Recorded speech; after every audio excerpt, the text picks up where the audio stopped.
need to know everything that's happening. Okay, hello, I'm Anna, hello, I'm Anna, and I'm an addict. This is really uncomfortable. Anyway, you can fucking hear me, it's fine. Thank you so much for asking me to come and share, and thanks everyone for making the meeting possible.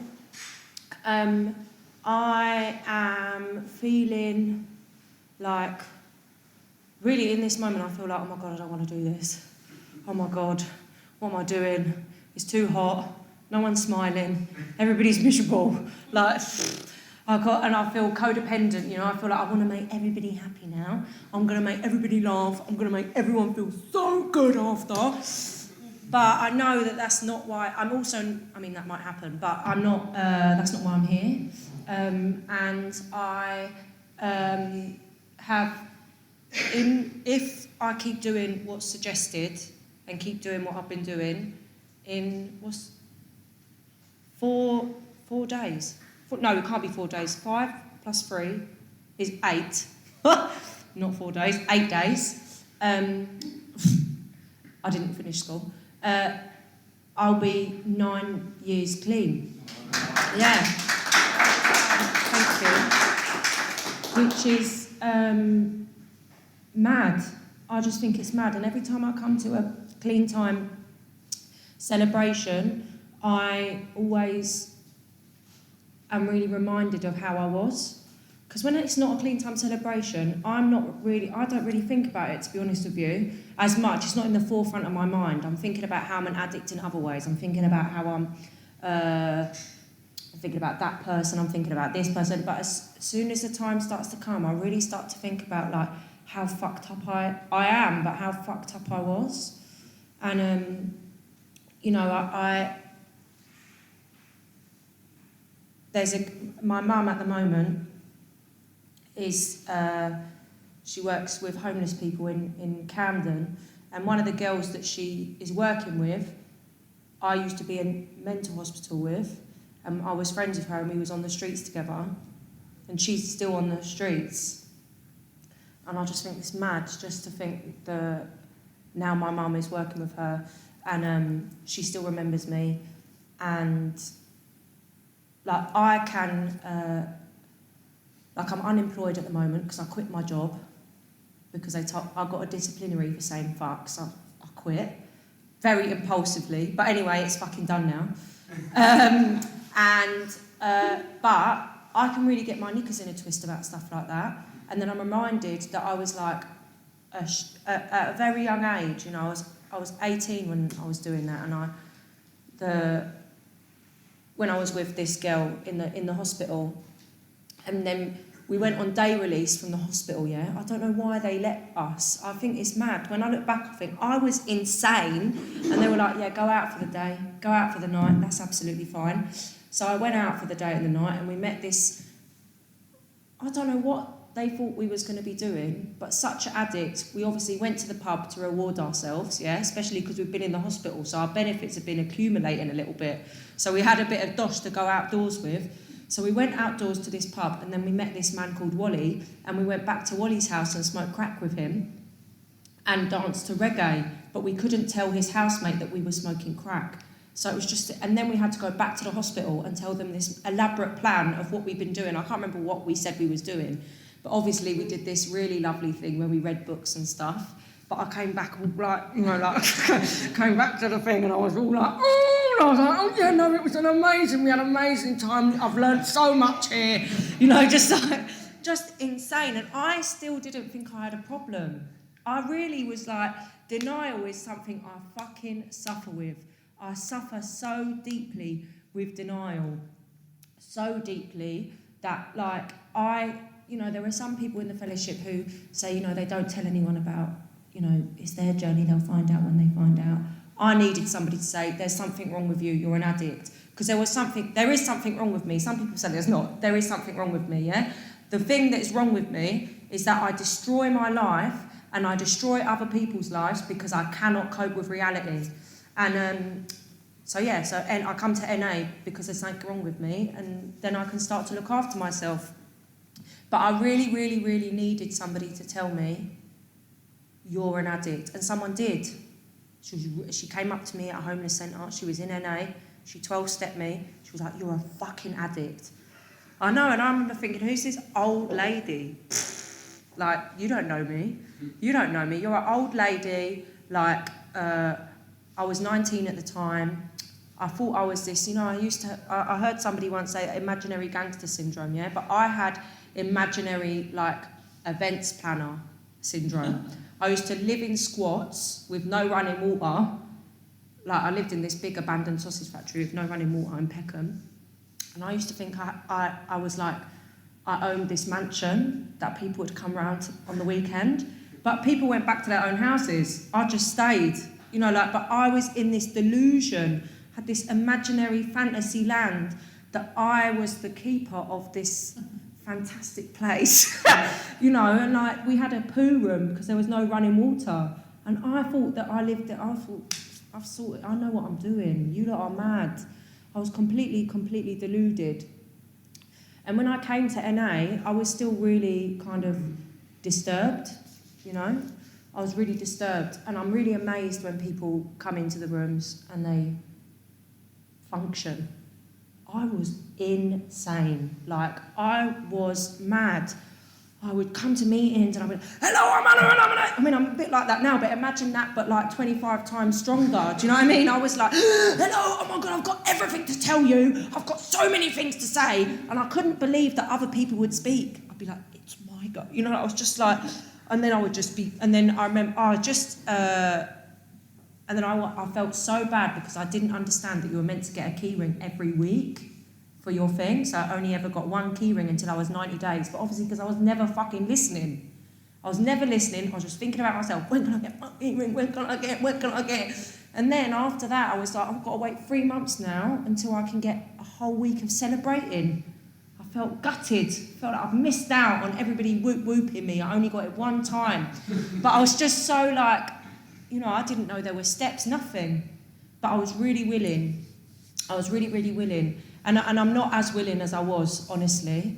I'm not as willing as I was, and I've recently been praying for the willingness to have that like innocence, because I remember one time I went round to she was my girlfriend at the time, but my ex-girlfriend's dad, he was in recovery. He'd been in recovery for like 30 years or something, and I was trying to tell him what the serenity prayer was, yeah, like a test to show him that I've been listening. How embarrassing. Because I didn't know how to Google things or anything like that.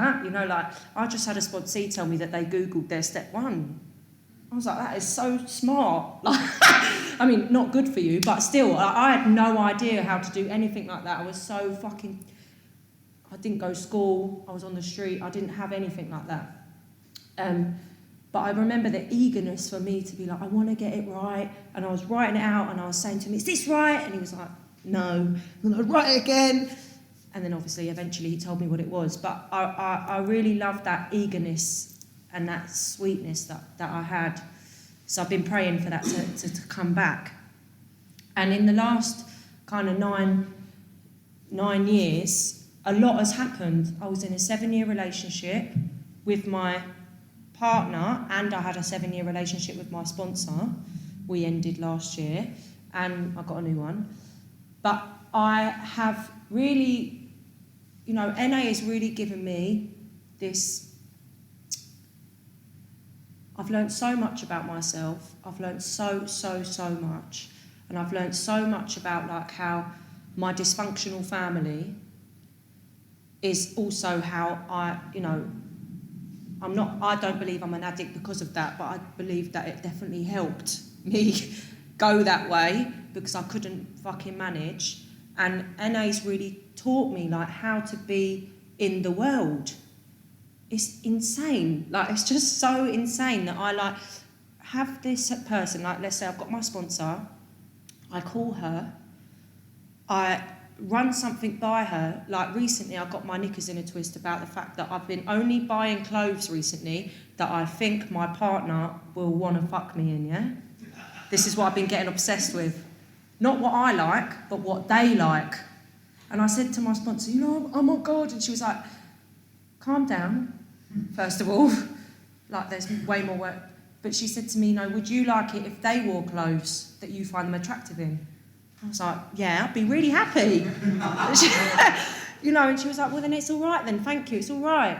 And it's amazing that all my life, before I was using, then when I was using, I was gagging to have, this connection, and that's why I got on it. And then, then we're all best friends, and that's why I lived in squats, because then we're all fucking dysfunctional, and you're not going to leave because we're all homeless, and we've got nowhere to go. And I would just... But now, and I'll keep people hostage, and then I'll be so paranoid they hate me, and then I would obviously... Oh, it's just terrible. It's fucking horrendous. I was just so gagging for that. And now I have this person who's so willing to share with me her experience and share with me how she's learned to maybe not love herself, but practice loving herself. And I'm a big I make mountains out of molehills and molehills out of mountains, big time. But I guess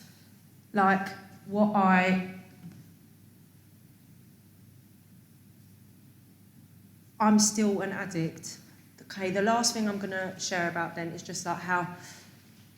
So, I gave up drugs, then I felt more insane because I didn't do a program and I just couldn't stop cutting myself, but then I got a sponsor and I started working the steps and everything's great, in terms of I felt better.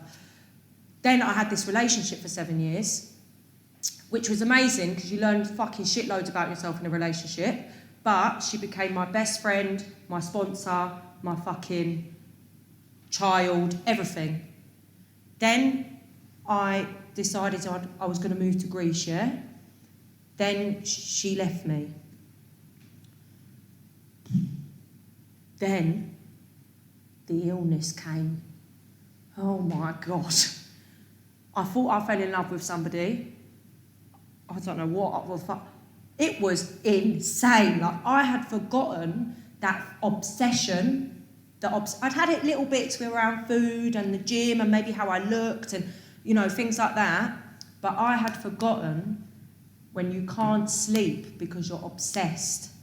I couldn't sleep. I couldn't eat. I couldn't talk about anything else other than this person.